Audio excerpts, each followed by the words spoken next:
channel Thinking Studying. In today's video, I'm going to continue with my chapter 1, Agriculture Practices, Crop Production and Management, Part 3. So let's begin. So firstly, take pencil in your hand.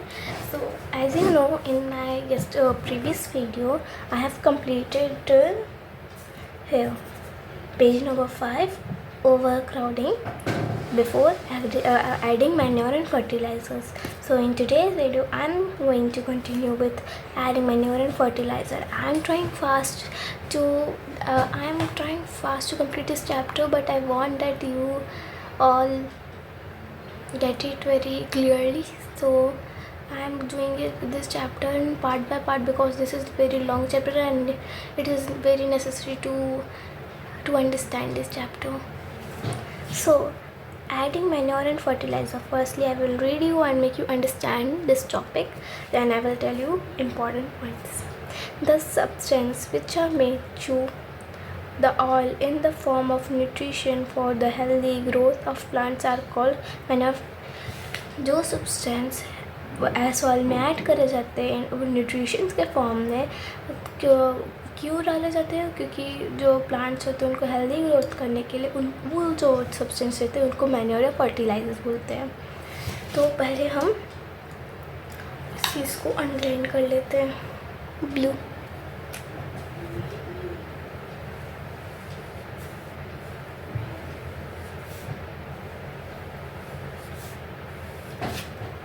I hope this is clear कि जो substance होते हैं जो soil में add कर दिए जाते हैं अपने इन फॉर्म ऑफ न्यूट्रिशन के फॉर्म में, और वो किस लिए डाले जाते हैं क्योंकि प्लांट्स को अच्छे से हेल्दी ग्रोथ करने के लिए जो वो सब्सटेंस जो होते हैं उनको मैन्योर या फर्टिलाइज़र बोलते हैं.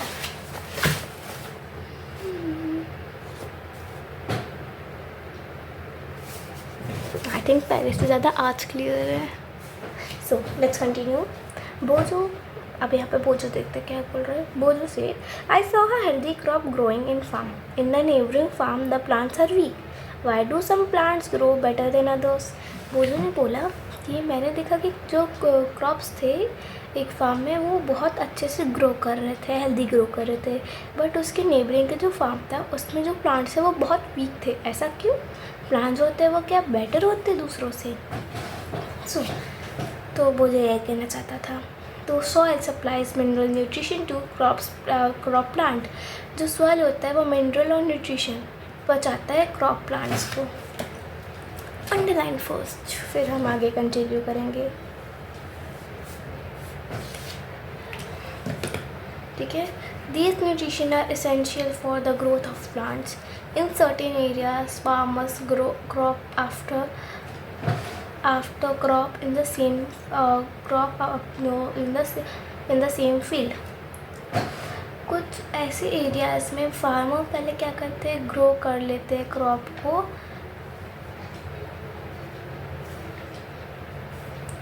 एक ही सेम क्रॉप के फील्ड में. जो फील्ड होता है वो कभी कल्टीवेट या फैलो नहीं होता. Imagine what happens with nutrition. अब आप सोच सकते हो कि न्यूट्रिशंस के क्या होता होगा इस ऐसे प्रोसेस में. Continuous cultivation of crops make the soil poor in nutritions. जो हम लोग जब कल्टिवेशन का क्रॉप जो है वो कंटिन्यू करते रहते क्रॉप में, तो सॉइल होती है वो पुअर हो जाती है न्यूट्रिशन में. इसलिए जो होता है nutrition. Therefore, farmers have to add manure and into the fields to replenish the soil with nutrition. इसलिए जो फार्मर्स होते हैं उनको मैन्योर ऐड करना चाहिए फील्ड में, जैसे वो सॉइल को रेप्लेनिश कर ले न्यूट्रिशन से. जो इस प्रोसेस को जो बोलते हैं मैन्योर को फील्ड में डालने को, उसको कहते हैं मैन्योरिंग. तो अंडरलाइन कर लेते हैं. Manure to the fields to replenish the soil nutrition. In this process is called manuring. बहुत अच्छा प्रोसेस है, इम्पॉर्टेंट है. तो आपको पहले का भी दिखा देती हूँ और ये अभी जो हमने अंडरलाइन किया था. सो इम्पॉर्टेंट और insufficient manuring result in weak plants. Improper और जो अच्छे से मैन्योरिंग नहीं किए जाते हैं वो उनके प्लांट्स के रिजल्ट एक ही वीक में आ जाते हैं। Manure is an organic substance. Manure जो होता है वो एक ऑर्गेनिक सब्सटेंस है जो ऑब्टेन्ड होता है डिकम्पोजिशन ऑफ प्लांट्स है, जो प्लांट्स के और एनिमल के वेस्ट से डिकम्पोज होता है। वो मैन्योर जो होता है वो ऑर्गेनिक सब्सटेंसेस से बनता है। सिंपल है। Manure organic substance obtained.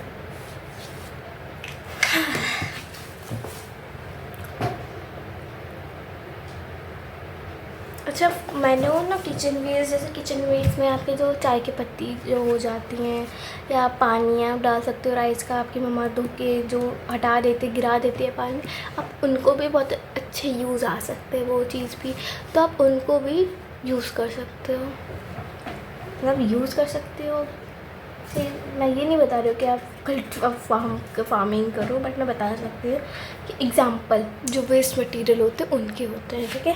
फिर farmer dump plants and animal waste in pits at open place allowed it to decompose.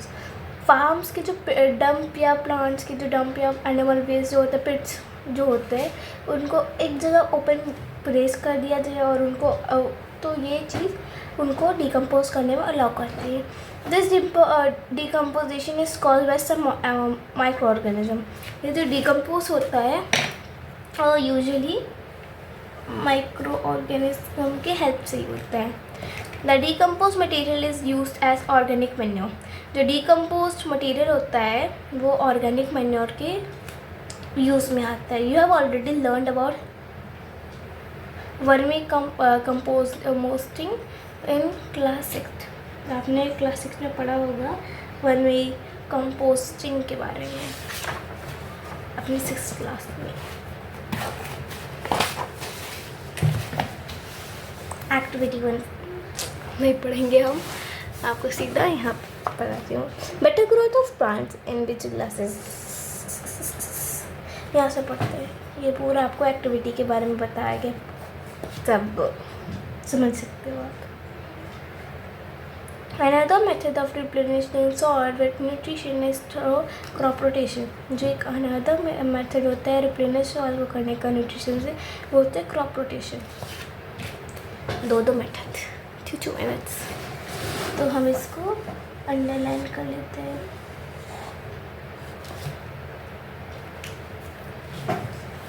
This can be done by growing different crops alternately.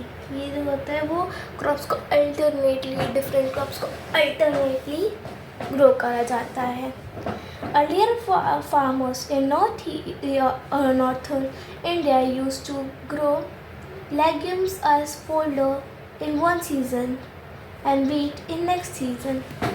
पहले ज़माने के जो northern के जो इंडियन के जो फार्मर्स होते थे वो लेग्यूम को as a folder folder use करते थे एक सीज़न में, और वीट को अगले सीज़न में करते थे। This help in replenishment of soil with nitrogen. ये जो होता था ये हेल्प करता था सॉइल को रिप्लेनिश करना नाइट्रोजन के through. Farmers are being encourage to adopt this practice. Farmers जो है वो अभी इनकरेज है इस प्रैक्टिस को अडॉप्ट करने के लिए, ठीक है। In the previous class you have learned about rhizobium bacteria. आपने अपने पिछली क्लास में या आप इस बार भी इस क्लास में भी 8th में आप चैप्टर 2 में राइजोबियम के बारे में, राइजोबियम प्लांट्स या रूट्स के बारे में पढ़ोगे। सेकेंड चैप्टर में, सेकेंड चैप्टर वो है माइक्रोजर्म फाइन्स एंड फो। ये चैप्टर है, इसमें आप राइजोबियम बैक्टीरिया के बारे में पढ़ोगे। मैं ही पढ़ूँगी आपको, I will टॉच you. There are present in nodules of roots of leguminous plant। leguminous plant जो होते हैं, जो nutritious plants होते हैं वो होते हैं। सेकेंड चैप्टर में आप ये भी पढ़ोगे, सेकेंड चैप्टर में ये भी पढ़ोगे। चैप्टर 2 डोंट वरी, चैप्टर 2 में मैं पढ़ाऊँगी आपको। डिफिक्स एटमॉस्फेरिक नाइट्रोजन, ये जो होते हैं ये एटमॉस्फेरिक नाइट्रोजन को फिक्स कर। सो नेक्स्ट पार्ट पे आ जाते हैं। Table 1.1 different between fertiliser and manure. तो अभी हम पढ़ेंगे फर्टिलाइज़र और मैन्योर के डिफरेंस के बारे में। Number 1, fertiliser. Fertiliser is a man made organic salt. And fertiliser होता है वो मैन मेड और इनऑर्गेनिक सॉल्ट होता है। मैन्योर जो है, manure is a natural substance obtained by decomposition of cattle Dang and plant wastes. Manure जो होता है वो एक नेचुरल सब्सटेंस होता है जो ऑब्टेन किया जाता है डिकम्पोजिशन ऑफ कैटल डंग, मतलब कैटल डंग आप कह सकते हैं एनिमल्स के जो वेस्ट होते हैं उनसे, प्लांट्स के जो वेस्ट होते हैं उनसे बनते हैं। Manure can be prepare in soil. Manure जो होता है वो सॉइल में प्रिपेयर कर सकते हैं, पर फर्टिलाइज़र जो है वो सिर्फ फैक्ट्रीज में ही प्रिपेयर होते हैं। Manure provides a lot of humus to soil. जो मैन्योर होता है वो बहुत सारी ह्यूमस सॉइल को वो करते हैं, प्रोवाइड करते हैं। Fertiliser do not provide any humus to soil. Fertiliser होता है वो ह्यूमस नहीं प्रोवाइड करता है सॉइल को। Manures is relatively less rich in plant.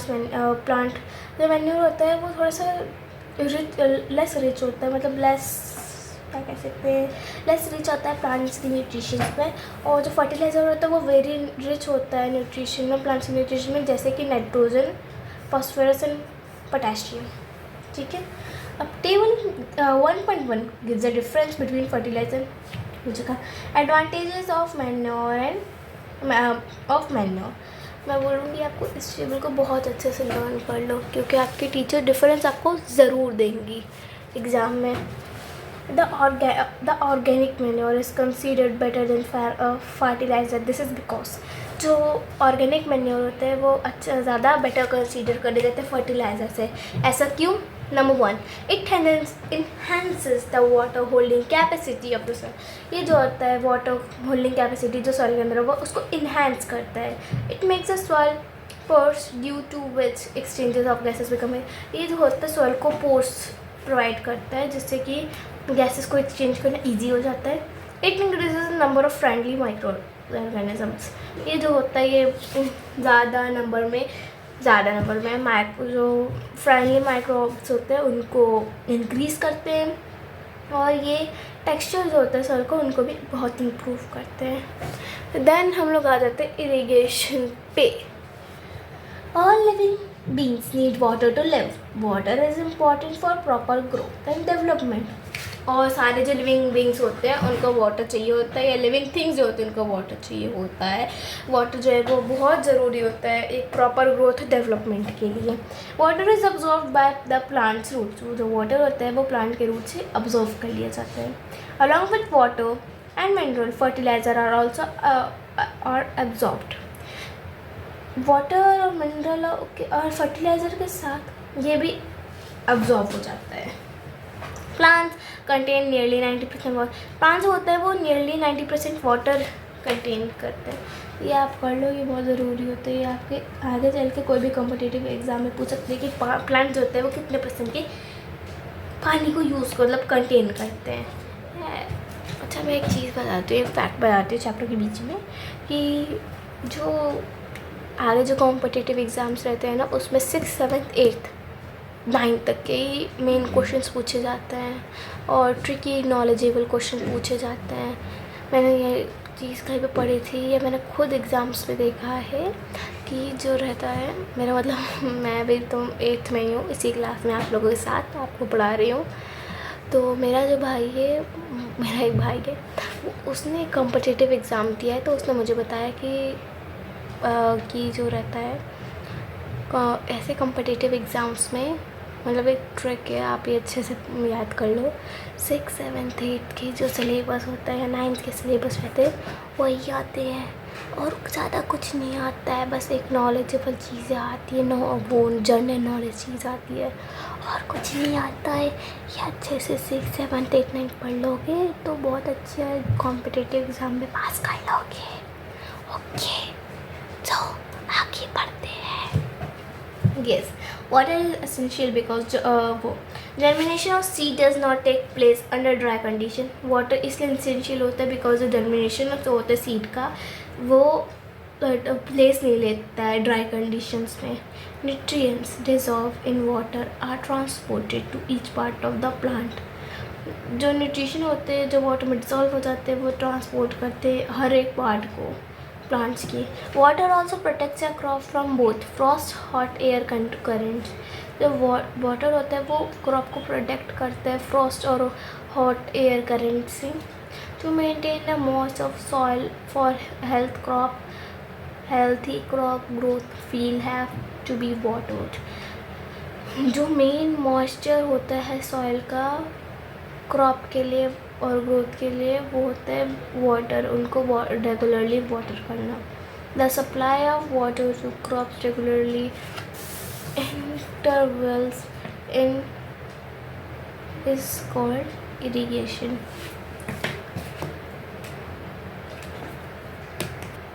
So the supply of water ये हो गया, तो इसको आप अंडरलाइन कर लो. इरिगेशन किसको कहते हैं, ठीक है. The time and frequency of irrigation various from crop to crop. जो टाइम ऑफ फ्रीक्वेंसी होता है इरिगेशन का वो अलग अलग होता है सारे क्रॉप्स के लिए, सॉइल्स के लिए और सीजन्स के लिए. In summer the frequency of watering is higher. जो समर में होता है वो जो होता है वाटरिंग करने की क्या फ्रीक्वेंसी वो हाई ज़्यादा होती है. ऐसा क्यों? Could it be due to increased rate of evaporation of water from the soil and leaves? ऐसा इसलिए होता है क्योंकि ज़्यादा इंक्रीज़ होता है, मतलब इंक्रीजिंग रेट ऑफ इवेपोरेशन, मतलब इंक्रीज़ हो जाता है रेट इवेपोरेशन के सॉइल के पानी से और लीव से. बोजो said, I am very careful this year about watering the plants. Last summer my plants dried up and died. बोजो ने कहा मैं इस बार बहुत केयरफुल रहूँगा क्योंकि जो वाटर है प्लांट्स, मतलब मैं अबाउट वाटरिंग द प्लांट्स इस साल इतना केयरफुल रहूँगा प्लांट्स को वाटर देने के लिए क्योंकि लास्ट समय मेरे सारे प्लांट्स ड्राई और डेड हो गए थे. अब पढ़ेंगे हम सोर्सेज ऑफ इरिगेशन के. इरिगेशन के अंदर ही आता है the sources of water for irrigation are wells, tubewell, ponds, lakes, rivers, dams and canals. Let's underline. मैंने लाइन सीधी नहीं खींची है और मुझे पता है. सी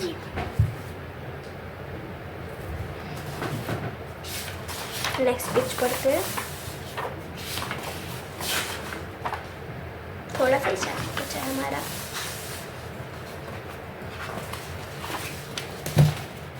ट्रेडिशनल मेथड ऑफ इरिगेशन. पहले हम पढ़ेंगे ट्रेडिशनल मेथड इरिगेशन के. The water available in wells, lakes and canal is lifted up by different methods in different regulation from taking the to the fields. Water जो होता है जो available होता है वेल्स, टैंक्स और कैनल्स में, वो बहुत डिफरेंट मेथड से लिफ्ट किया जाता है अलग अलग रीजन में, अलग अलग फील्ड में. जो होता है कैटल और human labour is used in this. इंसान या जानवर लेबर जो होते हैं वो इन सब मेथड्स में यूज़ किए जाते हैं. तो ये जो मेथड्स होते हैं वो थोड़े से चीपर और लेस इफेक्टिव होते हैं. द वेरियस ट्रेडिशनल मेथड है मोच, पुली सिस्टम, ये है मोच. इसमें जैसे ह्यूमन लेबर है, ये पानी निकालते हैं और डालते हैं, ठीक है. Chain pump is this. पानी यहाँ से आता है, मतलब ये ऐसे करते हैं, पानी यहाँ से जाता है, फिर ये घूम के मतलब ऐसे ही चला जाता है क्रॉप्स में, ठीक है. फिर है देखली, मतलब नाम अजीब है. देखली वो प्रोसेस है जैसे ये जब हो जाएगा भारी कह सकते हैं हम, हाँ ऐसे ही कुछ. जैसे सीसो नहीं होता, ये भारी हुआ तो ये नीचे, ये भारी हुआ तो ये नीचे, ऐसे ही रहता है. ये राहत ये होता है कैटल लेबर से. यहाँ पे काऊ घूमती है ऐसे ऐसे ऐसे ऐसे, और यहाँ से फिर एनर्जी वहाँ पे जाके वो गोल गोल घूमता है. Pumps are commonly use for lifting water. जो पम्प्स होते हैं वो ज़्यादातर वाटर को लिफ्ट करने के लिए यूज़ होते हैं. Diesel, biogas, electricity and solar energy. जो डीजल होते हैं, बायोगैस, इलेक्ट्रिसिटी और सोलर जो होता है वो ऐसे पंप से ही चलते हैं. Modern methods of irrigation. अब आते हैं मॉडर्न मेथड्स पे. मोच, चेन, देखली, रहत. अगर आपको कुछ समझ ना आए तो आप इन पिक्चर्स को देख सकते हैं, और या तो कमेंट सेक्शन में जाओ और लिखो कि आपको क्या नहीं समझ आया. फिर आता है मॉडर्न मेथड ऑफ इरिगेशन पे। Modern method of irrigation help us to use water economically. The main method, जो मॉडर्न मेथड होता है वो इरिगेशन वो हेल्प करता है कि वाटर को इकोनॉमिकली यूज़ करना।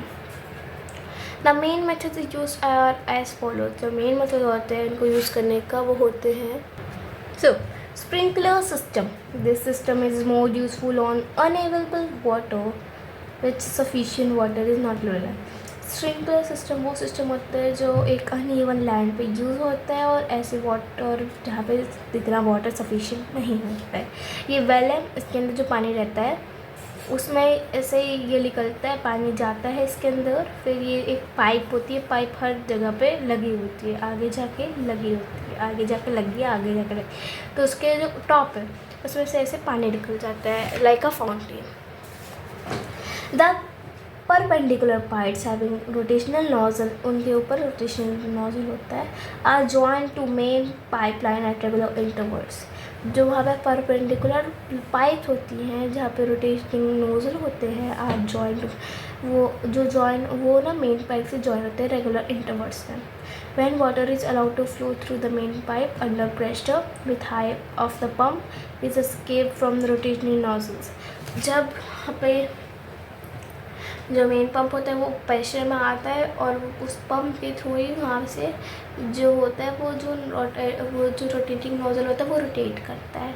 और ये जो स्प्रिंकलर होता है वो क्रॉप पे होता है, और if it rain then the sprinkler is very useful for loss. अगर वहाँ पर रेन हो रहा है तो स्प्रिंकलर इज़ वेरी यूजफुल होता है लॉस में, कॉफ़ी और प्लांटेशन में और सेवरल अदर और भी ऐसे क्रॉप्स में। तो आज फिर हम पढ़ेंगे ड्रिप इरिगेशन तक कंप्लीट कर देते हैं, ठीक है। फिर हम कल से पढ़ेंगे प्रोटेक्टिंग ऑफ वीड्स के प्रोटेक्शन से हम पढ़ेंगे, फिर कल चैप्टर कंप्लीट कर देंगे हम लोग।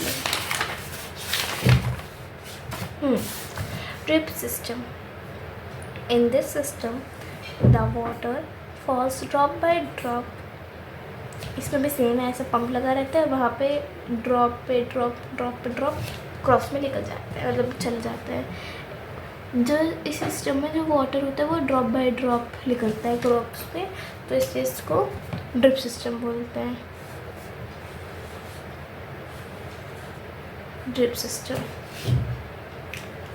So it is best technique for watering fruits, plants and green vegetable. ये बहुत अच्छा टेक्निक है फ्रूट्स के प्लांट्स को, गार्डन्स या ट्रीज़ को वाटर करने का। Water is not wasted at all, इसमें जो वाटर होता है वो बिल्कुल वेस्ट नहीं होता है। It is a boon of regions where available of water is, ये जो होता है कि बोन टाइप का होता है रीजन्स के जहाँ पे वाटर की अवेलेबिलिटी बहुत पुअर है। सो आई होप कि आपको आज का चैप्टर समझ आया होगा और समझ आया होगा। So please like share and subscribe to my channel. और अगर आपको कोई भी डाउट हो तो नीचे जो डाउट सेक्शन है उसमें जाके आप अपना डाउट कर सकते हो, मैं सारे डाउट को रिप्लाई ज़रूर करने की कोशिश करूँगी। सो बाय।